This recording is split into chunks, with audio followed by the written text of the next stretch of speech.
तो इसका मतलब ये है कि आने वाले टाइम में there is a strong possibility कि आईटी और सॉफ्टवेयर से रिलेटेड जो जॉब्स हैं वो कम होने वाली हैं और सिविल और मैकेनिकल और ये सारी जो जॉब्स हैं वो बढ़ने वाली दिस इज क्योंकि फ्यूचर में रोबोटिक्स आएगा तो वो सब कुछ अपने आप नहीं हो जाएगा, उसको हार्डवेयर को भी तो संभालने के लिए कोई चाहिए ना, चाहिए एग्जैक्टली। तो हो सकता है वहां पर डिमांड बढ़ेगी फ्यूचर में, लेकिन सप्लाई कम होगी, तो इसका उल्टा हो जाएगा जो आज हो रहा है।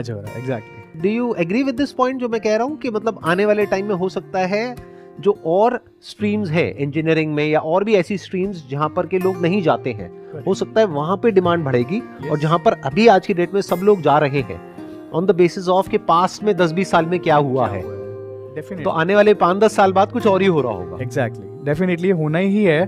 बिकॉज इफ आई सी कि when I was doing my bachelors in 2013 I started my bachelors, तो उस टाइम पे एआई का बहुत नाम नहीं था। हम लोग, like I am from EC background as I told you, मैं एक खुद से एम्बेडेड लाइन में था, बट अब हर स्ट्रीम में इन्होंने एआई और सॉफ्टवेयर की सीट्स इतनी बढ़ा दी हैं। Like I will not take a college name, but I have heard this, एक साउथ का कॉलेज है and they have 6000 seats of CS.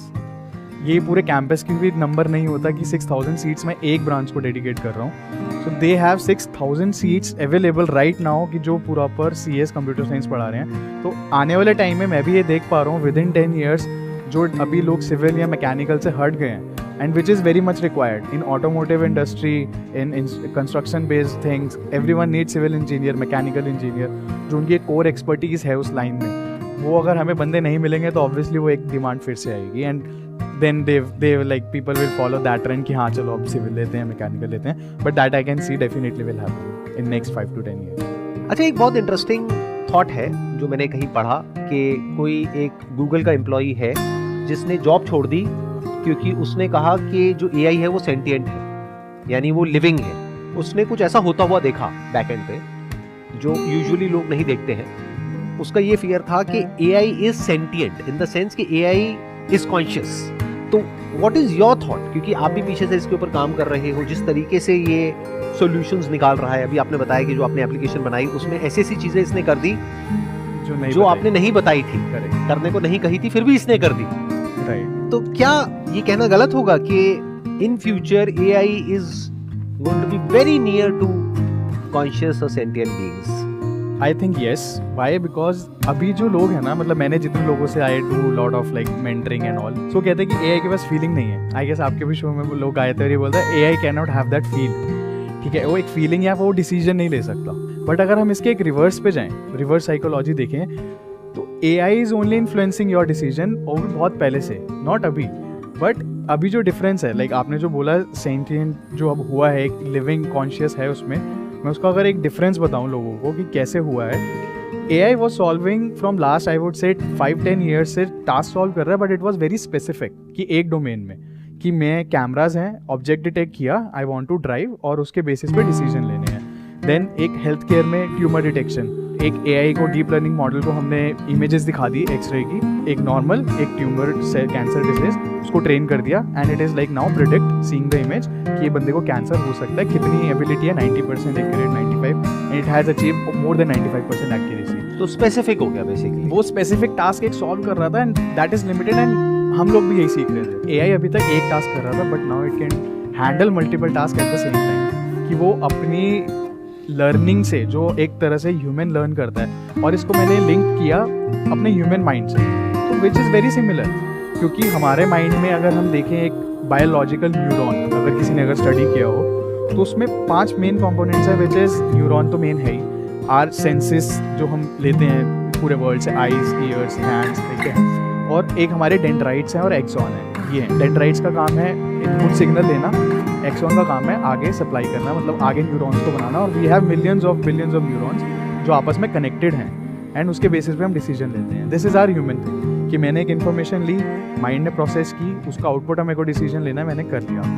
तो एआई भी सिमिलर है, क्योंकि हम उसको बोलते हैं आर्टिफिशियल न्यूरल नेटवर्क, उसका नाम ही यही से आया, आर्टिफिशियल न्यूरल नेटवर्क। बहुत सारे न्यूरॉन्स हैं, 96-98 लेयर्स हैं, अगर आप ChatGPT की बात करें, इतने सारे पैरामीटर्स हैं, इतना सारा उसको इन्फॉर्मेशन दे दी गई है, आपस में सब कनेक्टेड है neurons, which we call it as hidden neural networks. So आपस में सब कनेक्टेड है, जैसे ह्यूमन ब्रेन कनेक्टेड है neurons. If I see my life schedule कि सुबह से लेकर शाम तक जो मैं चीज़ें करता हूँ एक ह्यूमन नॉर्मल करता है वो AI कर रहा है, एंड उसका बेसिक वही है जो न्यूरल नेटवर्क्स हमारे हैं। क्योंकि अगर मेरे पास मतलब मेरे बायोलॉजिकल न्यूरॉन्स डैमेज हो जाते हैं, मैं कुछ नहीं कर पाऊँगा उस केस में, बट मेरे सेंसेस लाइव हैं, सिमिलरली उसके भी न्यूरॉन्स लाइव हैं, एंड हम उसके बढ़ाए जा रहे हैं अभी।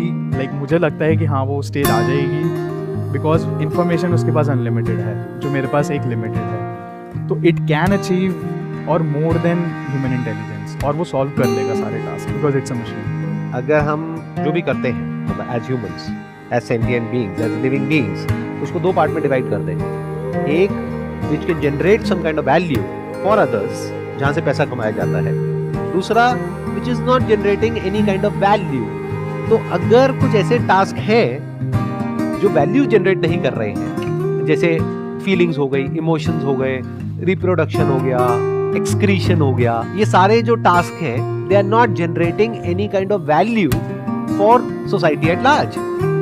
तो अगर इसको हम एक तरफ कर दें और सिर्फ उसकी बात करें which is generating some kind of value, यानी कोई प्रोडक्ट है, सर्विस है, उसकी R&D है, उसका डेवलपमेंट है, उसकी मार्केटिंग है, अगर इस सबको हम देखते हैं, जो भी वैल्यूएबल टास्क्स हैं जो एक ह्यूमन परफॉर्म करता है, वो सब AI कर ले उससे बहुत बेटर तरीके से परफॉर्म कर पाएगा आने वाले कुछ सालों के अंदर। एग्जैक्टली। इतनी बेसिक सी बात बहुत सारे लोग नहीं देख पा रहे हैं, and they are in a denial mode, और ये बात सुनते ही उनको डर लगने लग जाता है। राइट। वो एक अभी उस स्टेट में लाइक वो खुद के यूज नहीं कर रहे अभी, लाइक ऑब्वियसली अगर कोई भी टास्क में है तो बिग पिक्चर अभी क्लियर नहीं है, बट ये होने ही वाला है, हो रहा है बहुत अच्छे लेवल तक। बट आने वाले टाइम पे यस, जो वैल्यू एड जाएंगे ह्यूमन के सोर्सेज हैं, because everyone is doing research उस चीज़ को ऑटोमेट करने के लिए, कि आज कुछ टास्क है जिसमें मेरे को इतने मैन पावर रिक्वायर्ड है, इतने टूल्स रिक्वायर्ड हैं, ये प्रोसेस उसका लेंदी है।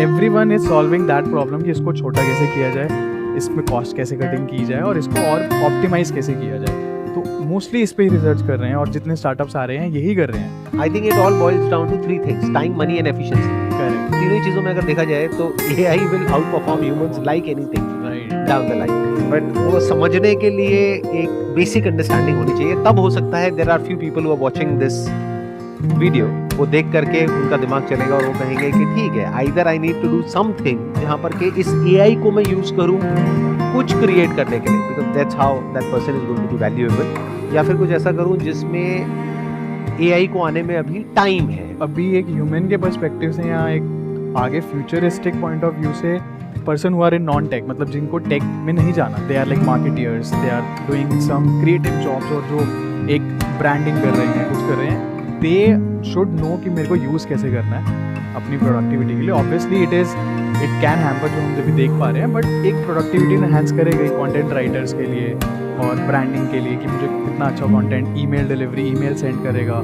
तो मेरे को यूज़ करना तो आना ही, यूज़ करना तो सबको ही आना चाहिए। तो मेरा एक अभी पर्सपेक्टिव ये रहेगा लोगों के लिए कि आप यूज़ तो करो, जितने टूल्स आ रहे हैं एटलीस्ट अवेयर रहो, इग्नोरेंट मत रहो कि कुछ नहीं होगा, we will continue it. No, just learn it. और जो बंदे डेवलपमेंट साइड में जाना चाहते हैं, which is very like specific, कि जिनको टेक में जाना है, दे शुड लर्न कि कोर वो कैसे काम करता है। Everybody is trying to use AI in some way or the other, लेकिन वो ऊपर से यूज कर रहे हैं। जैसे एक होता है किसी टूल को यूज करना एक एमेच्योर की तरह, और एक है प्रो की तरह यूज करना। तो वो लोग जो कि इसको प्रॉपर्ली यूज कर पा रहे हैं वो बहुत ही कम है, क्योंकि उसके लिए डेप्थ में जाना पड़ता है, उसके लिए प्रॉपर समझना पड़ता है कि काम कैसे करते हैं। जैसे फॉर एग्जांपल अभी हम कुछ AI टूल्स को यूज करके कुछ कंटेंट क्रिएट कर रहे हैं, क्योंकि I can see that is a future.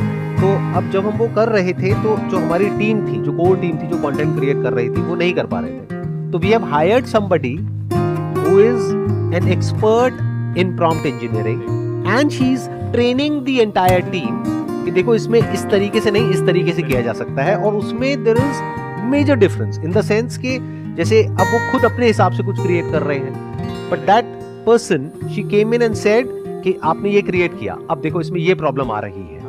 So you need to add some negative prompts in order to exclude those things जिसकी वजह से आपको प्रॉब्लम आ रही है। Correct. तो there are people who are getting into it but at a very surface level.